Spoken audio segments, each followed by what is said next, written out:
Created in the 12th century during a time of both civilizational development and sacred renewal, the St. Remy Chalice is one of the great treasures of Europe.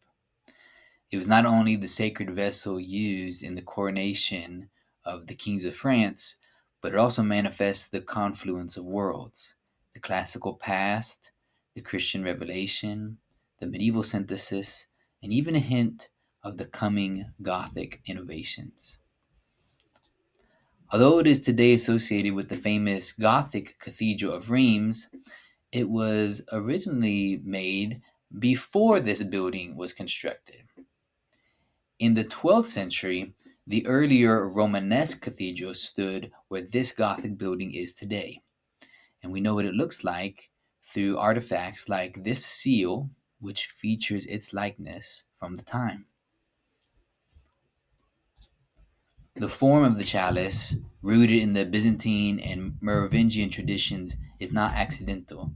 It is a manifestation of integration, a joining of East and West, of royalty and humility, of kingdom and monastery. To understand this chalice, we must also understand the world it inhabits. The Romanesque era, stone churches rising like mountains, was a time of intense symbolic coherence. Every arch, every column, every proportion was meant to embody a hierarchy, to reflect an invisible order made visible in stone. And like these churches, the chalice itself is not crafted in an arbitrary way. It is structured based on patterns of meaning. In a world where the divine was understood as eternal, stable, transcendent, the Romanesque responded with thickness, with weight, with permanence. And so too does the chalice. Its solidity, its geometry, its gold speak of the eternal. It doesn't just represent the sacred, it holds it. It becomes a container and distributor of divine presence. Just as in the church building or temple itself becomes a container for the body of Christ in the people and in the liturgy. In both the chalice and the temple, heaven comes down to earth and earth is offered up to heaven. All of the ancient notions of sacrifice are encapsulated in this action. In this way, all chalices in church buildings are deeply fractal in this symbolic worldview. The temple is the meeting place between heaven and earth. And going inside the temple, you find another deeper meeting place in the chalice. And inside the chalice, you commune with divinity himself, who makes the meeting place within your soul. When this chalice holds wine during the liturgy, it becomes more than a symbol. It becomes a participant in mystery. In the Eucharistic rite, it is the vessel that bears the blood of Christ and the body of Christ, echoing the cup of suffering, the cup of blessing, the cup of life, the fruit of life of the garden. It is the cup we ought not to grasp for ourselves like Adam and Eve, but rather we must receive it with solemn humility like Christ in Gethsemane. All of this rich symbolism comes together in the Christian chalice. Every chalice participates in this pattern, and this is necessary in order to understand the meaning of this particular chalice, known as the Saint Remy chalice.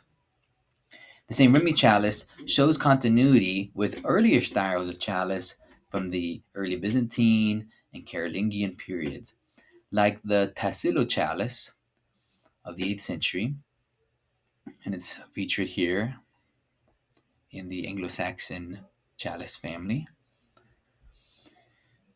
The Tassilo chalice is a very famous chalice. It also has a large knop, which is the ball below the cup and above the foot of the chalice.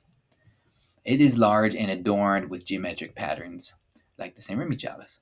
However, in form, it owes more to the tradition of the Byzantine chalices, such as those found at the Ruthi site in Syria. And some of those are shown on the left. On the top left is an Ataruthi chalice, silver and gold, with arches and saints. And those date from the 6th century. Like these, the St. Remy chalice features a large bowl, a knop, and a flared foot, along with decorative scheme that includes architectural features like arches and columns. This, along with its decoration of pearls and use of exquisite filigree, has led some to conclude that the St. Remy's chalice was originally made in the East and brought to France by crusaders, like many other treasures.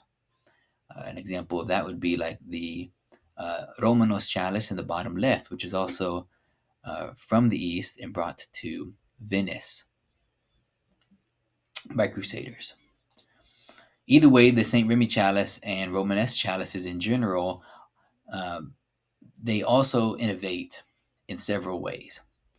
And these are the Romanesque chalices featured right there underneath the St. Remy chalice. These chalices have a slightly different structure. The lower stem below the knop is more extended higher up than earlier chalices, giving it more height.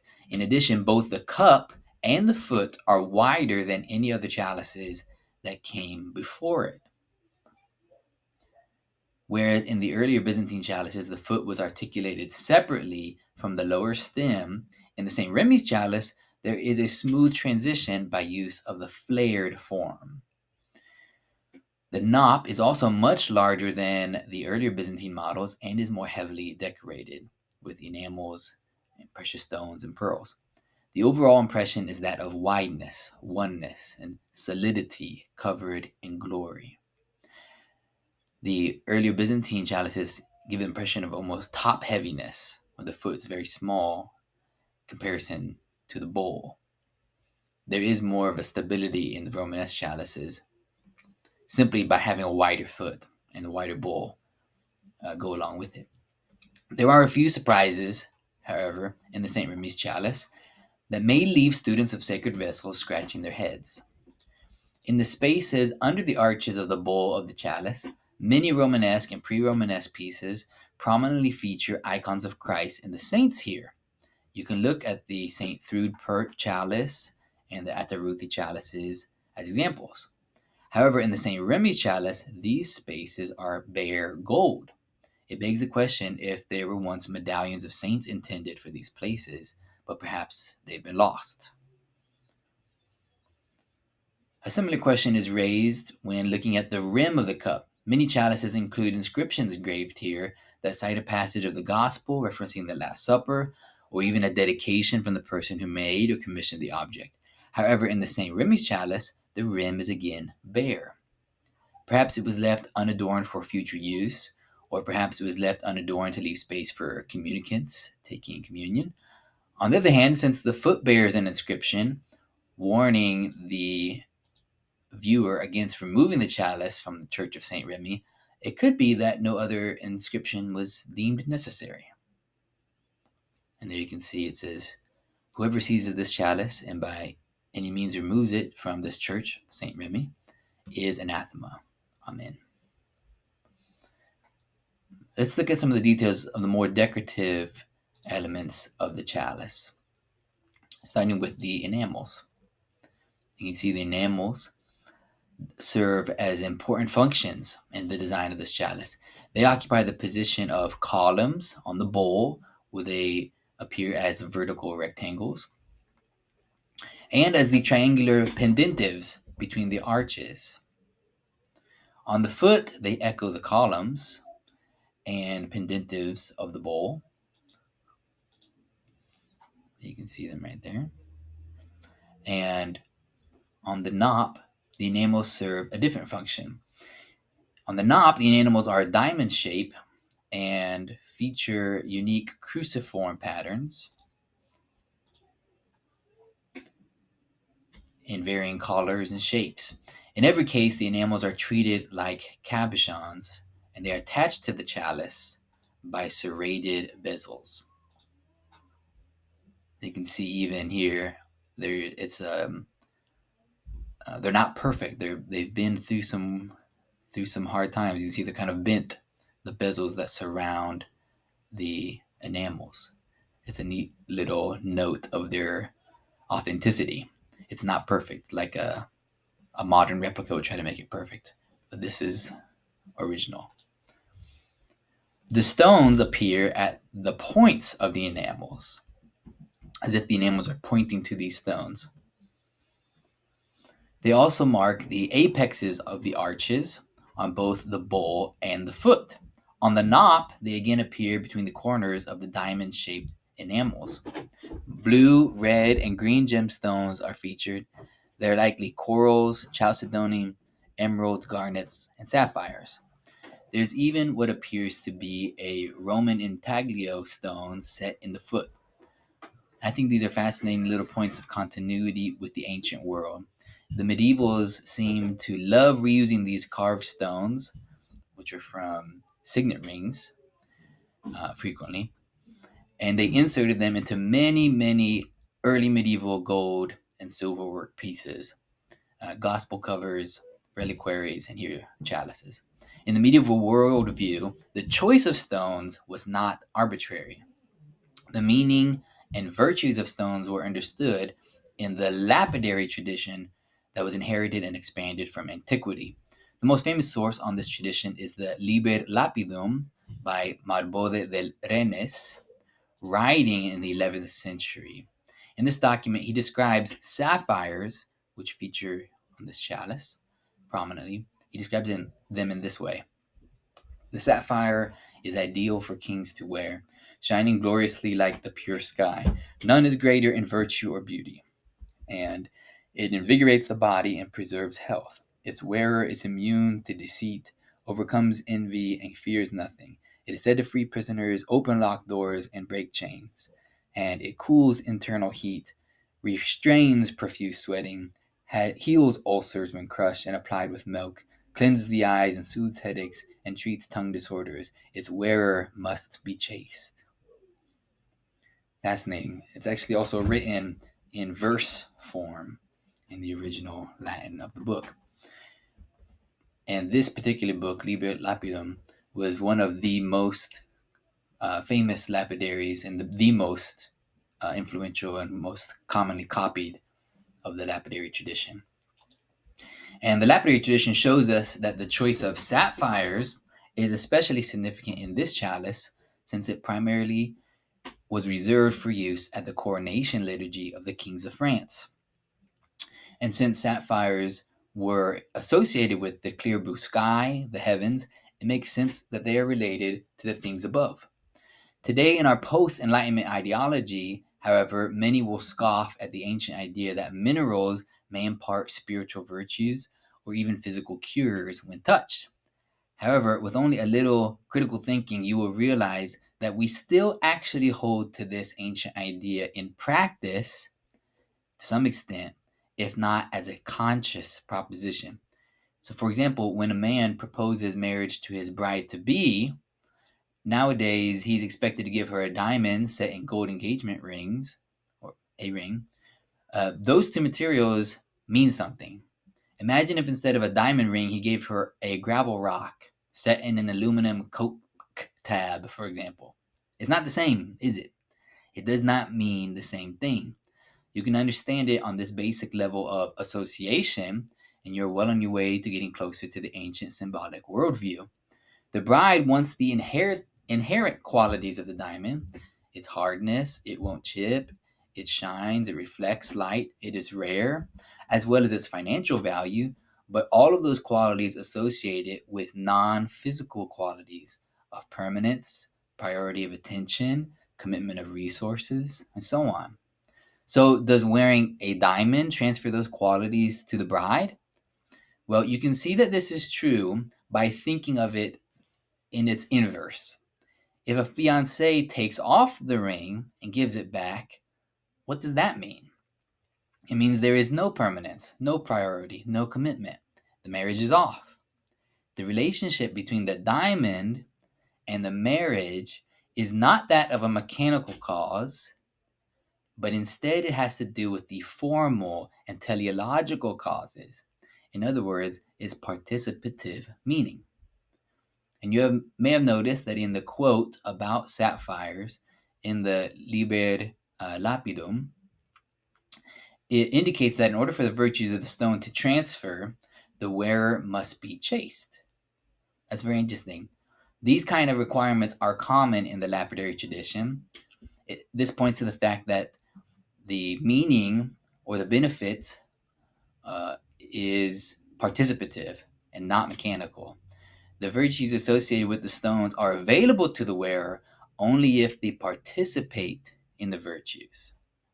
So to be a king, you have to be kingly. To be a bride, you have to behave like a bride. There is room for some variation, but it's not unlimited. Otherwise, if you stretch it too far, you will break the associative bond and lose the virtues. Even if you continue wearing the physical items, you wear them in vain at that point. So turning back to the adornment of the St. Remy's chalice. The dozens of pearls that appear on the chalice appear like stars in between the gemstones and the enamels. They're not the primary focus, but rather provide a link between the elements of greater attention. Like the enamels and gemstones, the pearls are set in place by serrated bezels, which are the thin strips of metal that are holding the pearl to the structure. In this way, the chalice presents an ordered language of adornment. At the top, the most prominent are the enamels, then the gemstones, then the pearls. Another important adornment found on the St. Remy chalice is the filigree and granulation. And filigree is the technique of soldering small, very thin, um, very fine stretches of gold wire in delicate patterns.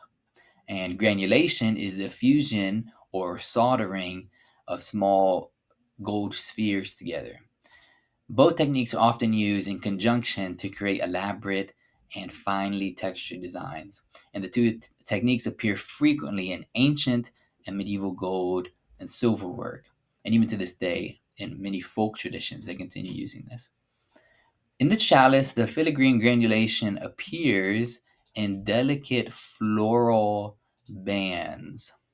Here's a close up around the rim and serve as the structure of the arches.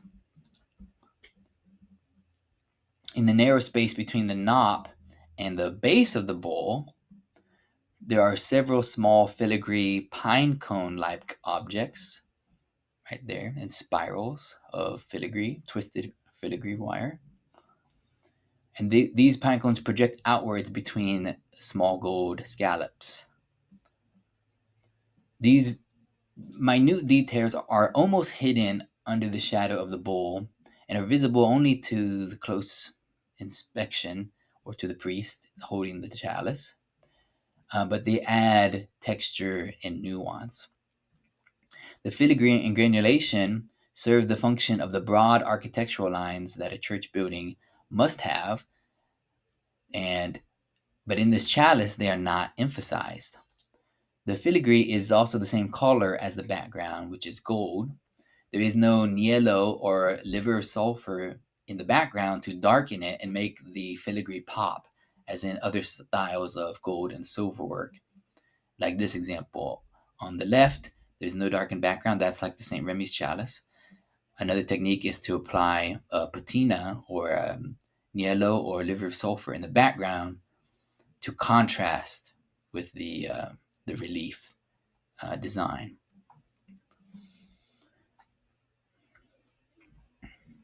So instead, the filigree humbly adorns the bands, but is only visible up close. So let's talk about the influence of the St. Remy's chalice. Over the centuries, the St. Remy's chalice has influenced numerous other designs of chalices. It appears in several books of medieval art from the 19th century, including the Handbook of the Arts of the Middle Ages and Renaissance, which was published in London in 1855. Since then, it has been copied by several goldsmiths, including Joseph Devroy, who, in my opinion, made the closest replica due to his careful attention to maintaining the techniques of filigree, granulation, and by maintaining the proportions of the original. It's very difficult to tell in Joseph de Bois' work that this is not the original chalice.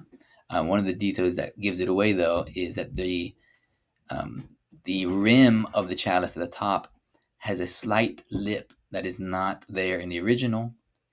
He made it a little too perfect also along the bezels of the enamels and stones. So in a way, he might have um, might have been what it looked like at the beginning before it was heavily used.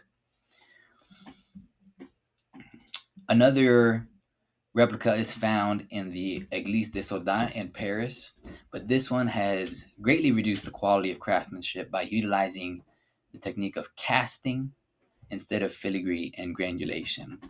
An even further reduction was produced by the Molina workshop in Spain, who simplified the adornments similarly by casting instead of using filigree, but they went even further by reducing the proportions of the bowl, the foot, and the knob. And in this way, it has effectively made a distinct chalice design inspired by the St. Remy's chalice that is producible on a mass scale, but in no means is an exact replica. And thinking about the overall influence of the chalice, when one thinks of a Romanesque chalice, the shape and the adornments of the St. Remy's chalice come to mind. The wide bowl, the wide knob, the flared wide foot, and the whole thing covered in precious gemstones and enamels. In all, the St. Remy's chalice retains its place among the greatest pieces of metalwork of the Romanesque period and one of the most influential chalices of all time. It stands as a monument of artistic achievement and synthesis of the classical and medieval world. But above all, it embodies the cosmic symbol of what it means to be a chalice, wide open to receive the gifts from above, and broad footed to raise all the earth up from below. The St. Remy chalice is not simply a treasure of the past, it is a symbol of the pattern of reality. It invites us to remember, to participate, to see again the unity of heaven and earth. I hope this helps you see the significance of the St. Remy's chalice and the symbolism of chalices in general. Thanks very much.